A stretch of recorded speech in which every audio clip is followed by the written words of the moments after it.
Hello, and welcome to The Wayfaring Panda. I'm Annette. Today I'm participating in a new YouTube hop created by Anna from Peace Craft Loved, and it's called Iron Crafter Challenge. So each month, Anna will select a challenge ingredient to use on a layout, and then it'll be due the final Friday of the month. And this will be on YouTube and Instagram. So January's ingredient is either sequins, beads, and or pearls. So I'll be using sequins and pearls on my layout.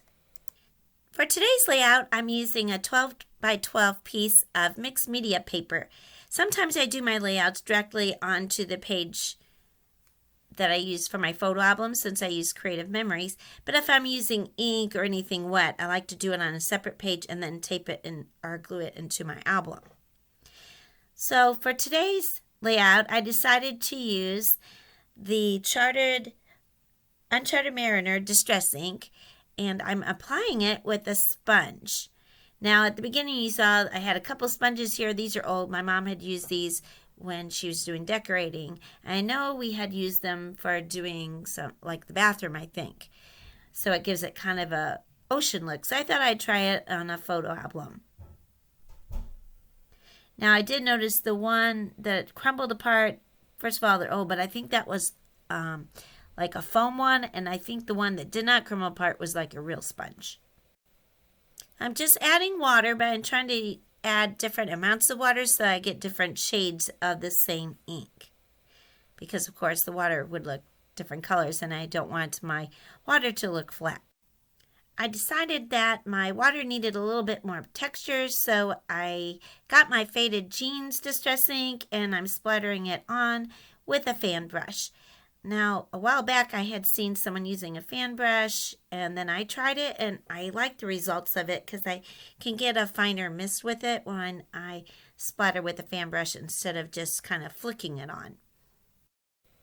My original idea was to do some stenciling with some stencil paste with this stencil from Simple Stories. It looks like netting, but it doesn't really look like it would be the net that would get stenciled. It would be the negative space, so you would have to do the blue. At least that's what I think. Let me know what you think. Then off screen, I did my title, which is Road Trip 2022, with some navy letters from Creative Memories, and I added my photos on some navy cardstock. And I do know my words are a little bit crooked. Someone that does YouTube videos says, if it's not crooked, I didn't make it, or something like that. I think that would fit for my tagline also. Now for the journaling, I used a paper from Simple Stories and then one from Echo Park. And this one's the one from Echo Park. And I'll list those below. I don't know if these are still in production because they always put out new paper all the time.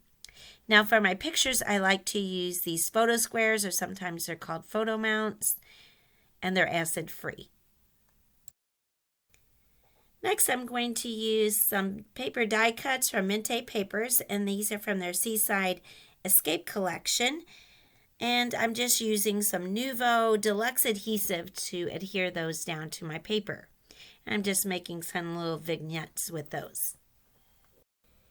I like to add journaling so that you can add things that happened on your trip that you may not remember, or you may forget what the pictures are about in the future. So if you journal, then you can remember.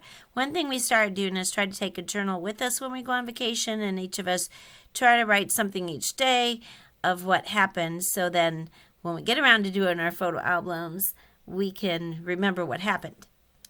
So one interesting story is when we stopped at this rest area, it was a very large one, and so there were a lot of people there. And we got out of our car, and behind this van, there was a little dog dish and dog bowl.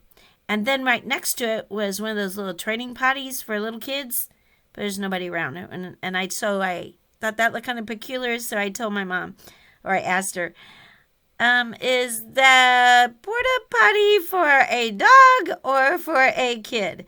Because he's seeing all this dog stuff around. And a guy then walked up with a dog, and still we didn't see any kid. And then the two ladies next to us in the car next to us got out, and they were looking at it too. And so we were all just burst out laughing. Now, eventually, a kid did show up, but I guess after traveling on a toll road and endless driving for hours, anything's kind of funny, but it did look kind of cute. The other thing about the trip is there was a ton of construction signs and zones through Pennsylvania on this toll road, but there was never any construction. So you're constantly slowing down and often getting into one lane closed, but there was never any construction going on. So we joked that that was their way to save money. They didn't have to pay someone to take all these signs down. They just left them up indefinitely. I decided I needed another image here on my vignette, so I decided to add a shell, and the first one was a little bit too big, so then I added a little bit smaller one. Next, I'm adding some lobster stickers from Creative Memories around the picture with the Roll With Us sign with my mom in it. This was at a rest area we stopped at just over the border when you cross in from New York to Massachusetts. And we thought it was kind of funny that there was a fast food place there with lobster rolls. Of course, we didn't get those because we were going to go on to Maine, so we were going to wait till we got to the actual coast to have a lobster roll. Now, the challenge was to use some pearls. So these pearls I got from Creative Memories, and it's from their Seaside collection. And they discontinued theirs quite a bit. So you can find pearls made by several different companies, and they're usually adhesive. You just peel them off and stick them on.